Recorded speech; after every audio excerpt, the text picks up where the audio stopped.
अस्सलामुअलैकुम दोस्तों क्या आपके साथ भी कभी ऐसा हुआ है कि आपको पेशाब जल के आ रहा हो, बार बार आ रहा हो या आपके पेट के निचले हिस्से में दर्द हो रहा और आप खुद या किसी के कहने पे आप एंटीबायोटिक जो है वो शुरू कर दें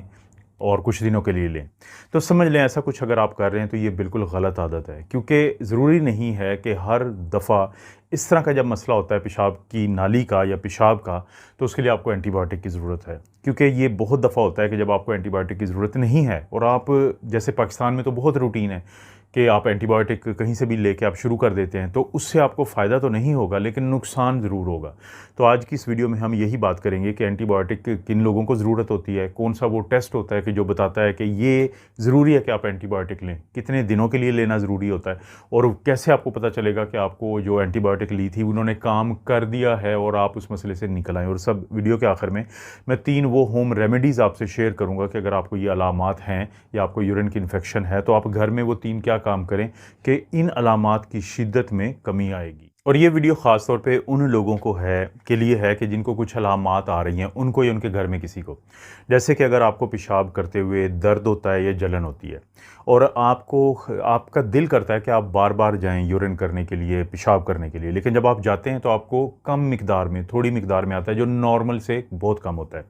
और इसी तरह से अगर आपको पेट के निचले हिस्से में प्रेशर फ़ील होता है या दर्द महसूस होता है, तो तब भी इसका मतलब है कि वीडियो आपके काम आएगी। और सबसे आखिर में, अगर घर में किसी को कमर में दर्द के साथ बुखार है या कपकपाहट है, तो ये कुछ ऐसी अलामात हैं जो उस तरफ इशारा कर रही हैं कि जो इस वीडियो के अंदर जिसके ऊपर बातचीत की जाएगी। अब सबसे अहम सवाल पैदा होता है कि जो एंटीबायोटिक अगर देते हैं पेशाब के लिए, मसले के लिए, तो वो कौन से लोग हैं कि जिनको एंटीबायोटिक देना बहुत ज़रूरी होता है। उनमें से सबसे पहले तो जो मैंने अभी अलामात का ज़िक्र किए, इनमें से एक से ज़्यादा अलामात किसी के अंदर हैं और फिर टेस्ट जो है वो कन्फर्म कर दें, जिसका आगे जाके मैं ज़िक्र करूँगा कि कौन से टेस्ट से कन्फर्म होता है, तो फिर तो बहुत ज़रूरी है एंटीबायोटिक देना। कितने दिन के लिए देना है वो भी मैं आगे बताऊँगा। दूसरे नंबर पे वो ख़वातीन जो हमल से हों, प्रेग्नेंट हों, उनका यूरिन का टेस्ट करवाया जाए जो रूटीन में हम करवाते रहते हैं और उसमें बैक्टीरिया आ जाएँ, तो चाहे उनको अलामात ना भी हों तो फिर भी उनका इलाज करना ज़रूरी है। इसी तरह से वो लोग जिनको ना सिर्फ़ ये कि कमर की एक साइड पे, जिसको हम फ्लैंक का एरिया कहते हैं, उधर दर्द हो, बल्कि बुखार भी हो और कपकपाहट या चिल्स हों, तो इसका मतलब है कि ये गुर्दे की इन्फेक्शन हो सकती है जिसमें हम रिस्क नहीं ले सकते, तो इनको भी एंटीबायोटिक देना ज़रूरी है। अच्छा, मर्दों में कम होती है यूरिन की इन्फेक्शन, लेकिन जब होती है तो सीरियस होती है। इसलिए वो मर्द कि जिनके यूरिन के अंदर बैक्टीरिया आ जाए, इन्फेक्शन का शक हो, तो उनकी ज़रूर हम एंटीबायोटिक से उनका इलाज करते हैं। इसी तरह से वो लोग जिनको किसी भी मसले की वजह से पेशाब की नाली लगी होती है, जिसको हम यूरिनरी ये फोलिस कैथीटर कहते हैं, तो उनके अंदर अगर अलामात आ रही हैं तो फिर देनी पड़ती है एंटीबायोटिक, क्योंकि चांसेस बहुत ज़्यादा हैं कि जरासीम ऊपर जा चुके होंगे। और सबसे आखिरी कैटेगरी वो होती है जिनका मदाफ़ती निज़ाम कमज़ोर होता है, जैसे शुगर के मरीज़ या वो जिनको कोई गुर्दा वगैरह या कोई दूसरा उज़्व जो है वो ट्रांसप्लांट हो चुका हो, तो उसमें हम दवाइयाँ देते हैं जिनको हम इम्यूनोसप्रेसिव या मदाफ़ती निज़ाम को दबाने वाली हम दवाइयाँ कहते हैं। तो इनका अगर कल्चर पॉजिटिव आ जाए तो इनको लाजमी आपको देनी पड़ती है एंटीबायोटिक। तो ये वो कैटेगरी के लोग हैं कि जिनके लिए एंटीबायोटिक पेशाब के इन्फेक्शन के लिए देना बहुत ज़रूरी है। और 3 किस्म की वो कैटेगरीज़ हैं कि जिसमें आप एंटीबायोटिक का इस्तेमाल नहीं करते, बावजूद इसके कि आपको लगता है कि शायद ज़रूरत है। मिसाल के तौर पे ऐसे लोग कि जिनको अलामात तो वही आ रही हों जो पेशाब की इन्फेक्शन की होती हैं, लेकिन उसकी वजह कुछ और होती है। मसलन जो गुर्दों में ये पथरी होती है, उसकी वजह से लोगों को दर्द भी होता है, पेशाब करते हुए जलन भी हो सकती है। तो इस तरह की अलामात, लेकिन वो इन्फेक्शन की वजह से नहीं है। इसी तरह से बाज़ लोगों को सोप एलर्जी होती है, साबुन से एलर्जी होती है, तो उसकी वजह से इस तरह की अलामात आती हैं, तो उनको भी नहीं। और इसी तरह से एक और मसला होता है जिसको हम इंटरस्टिशियल सिस्टाइटिस कहते हैं, तो उसमें भी एंटीबायोटिक की ज़रूरत नहीं होती, अगरचे जो अलामात आ रही होती हैं वो वैसे ही होती हैं जैसे यूरिन की इन्फेक्शन की होती हैं। दूसरा, हामला ख़वातीन में तो मैंने कहा था कि अगर पेशाब का टेस्ट करवाएं और उसमें बैक्टीरिया आ रहे हों तो आप एंटीबायोटिक देते हैं। इसी तरह से एक और कैटेगरी है कि किसी का अगर गुर्दा मसाना वगैरह का कोई ऑपरेशन हो और उसमें यूरिन के अंदर बैक्टीरिया आ जाए, चाहे अलामात ना हो, तो आप देते हैं एंटीबायोटिक। लेकिन बाकी तमाम दूसरे लोग, उनको एंटीबायोटिक की ज़रूरत नहीं होती अगर उनके यूरिन में तो बैक्टीरिया है लेकिन उनको अलामात नहीं है। और सबसे आखिरी कैटेगरी उन लोगों की है कि जिनकी अलामात आ रही थी, लेकिन जब उनका यूरिन का कल्चर सेंसिटिविटी का टेस्ट करवाते हैं तो उसमें कोई चीज़ नहीं आती, वो नेगेटिव होता है। हालांकि वो अलामात आ रही थी, अक्सर वो लोग जो कम पानी पीते हैं तो उनमें आ जाते हैं, या बाज़ उनका जो ब्लैडर होता है उसकी इरिटेशन की वजह से आ जाती हैं। तो ये 3 वो कैटेगरी हैं कि जिसमें दिल तो करता है डॉक्टर का भी कि एंटीबायोटिक दी जाए, लेकिन वो गलत करेगा या गलत करेगी अगर ऐसे मरीज़ को, जो मैंने तीनों कैटेगरी बताई हैं, कि वो एंटीबायोटिक अगर तजवीज़ करते हैं। अब बात करते हैं कि वो कौन सा टेस्ट है जिसको हम गोल्ड स्टैंडर्ड टेस्ट कहते हैं, कि जो आपके लिए, अगर आपको अलामात आ रही हैं और आप जानना चाहते हैं कि वाकई आपको इन्फेक्शन है या नहीं, तो वो है यूरिन कल्चर एंड सेंसिटिविटी। ये क्या बताता है कि ये ना सिर्फ ये बताएगा कि इसमें बैक्टीरिया हैं या नहीं, बल्कि उनके नाम तक बताएगा कि ये कौन सा बैक्टीरिया है। और सबसे बड़ी खूबसूरत बात ये है कि ये भी बताएगा कि कौन सी एंटीबायोटिक हैं जो इसके ख़िलाफ़ काम करेंगी और कौन सी नहीं करेंगी, ताकि आपको या आपके डॉक्टर को गलती ना लगे। तो इसे कहते हैं यूरिन कल्चर एंड सेंसिटिविटी, क्योंकि अक्सर इसमें 3 दिन लग जाते हैं इसकी रिपोर्ट आते हुए। तो डॉक्टर अगर जल्दी में हो तो एक और टेस्ट है जिसको हम कहते हैं यूरिन रूटीन एंड माइक्रोस्कोपी। तो इसमें क्या पता चलता है, एक तो जल्दी रिपोर्ट आ जाएगी। इसमें 2 चीज़ों का पता चलता है कि अगर पस है, अगर वाइट ब्लड सेल 10 से ज़्यादा है पर हाई जो फील्ड होता है, पावर फील्ड जिसे हम कहते हैं, अगर उससे ज़्यादा हैं तो, और साथ बैक्टीरिया भी आ रहा है, तो फिर चांसेस बहुत ज़्यादा हैं कि आपको इन्फेक्शन है, जरासीम मौजूद हैं, बैक्टीरिया मौजूद है, तो आपको एंटीबायोटिक मिलनी चाहिए। लेकिन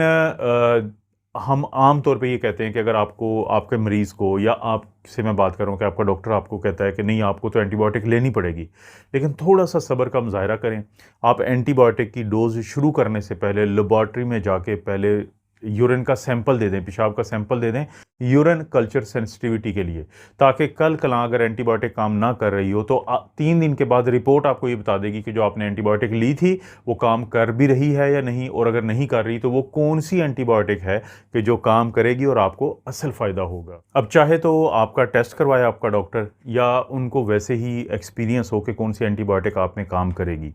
तो अगला सवाल पैदा होता है कि कितने दिनों के लिए एंटीबायोटिक लेनी चाहिए ऐसी ख़वातीन, क्योंकि अक्सर जो ख़वातीन में इन्फेक्शन ये होती रहती है और अक्सर उनके मसाने की होती है, तो इसलिए 3 से 5 दिन की दवाई अगर दे दी जाए, जो उनके डॉक्टर ने या तो कल्चर से मालूम की है या डॉक्टर का ख्याल है कि ये काम करेगी, तो वो 3 से 5 दिन दवाई देना भी काफ़ी होता है। लेकिन मर्दों के अंदर, या फिर अगर कॉम्प्लिकेटेड मसला हो यूटीआई का, तो फिर 7 से 14 दिन तक एंटीबायोटिक देनी पड़ती है। लेकिन अगर किसी को गुर्दे तक की इन्फेक्शन फैल जाए या ऊपर चली जाए, तो फिर कम से कम 7 से 14 दिन तक पूरा कोर्स देना पड़ता है। गलती ना करें कि 2 दिन लोग दवाई खाते हैं, उससे आराम महसूस होता है तो लोग दवाई छोड़ देते हैं, बल्कि डॉक्टर ने जितने दिनों के लिए आपको लिख के दी है दवाई, उतने दिन ज़रूर पूरा करें, क्योंकि अगर आप ऐसा नहीं करते तो उसकी भी फिर आगे मसाइल बनते हैं। अब कैसा पता चलेगा कि आपने जो एंटीबायोटिक ली हैं तो वो काम कर गई हैं, तो आप इस चीज़ से रिकवर कर चुके हैं या कर रहे हैं?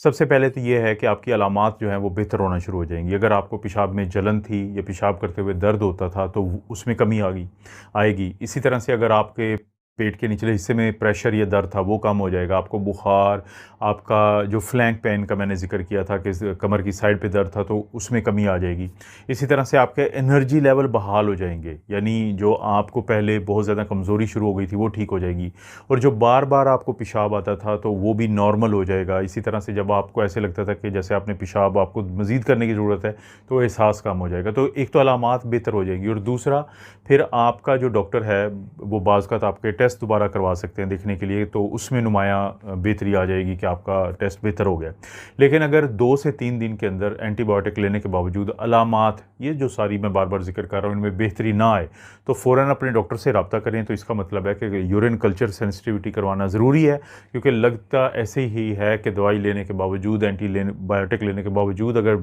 हालात ठीक नहीं हो रहे, तो ये मज़ाहमत है इसके ख़िलाफ़, रेजिस्टेंस है इसके ख़िलाफ़ बैक्टीरिया के अंदर, कि ये दवाई काम नहीं करेगी। और अब वो लोग जो इसको इलाज नहीं करवाते तो उनको क्या मसाइल का सामना करना पड़ सकता है।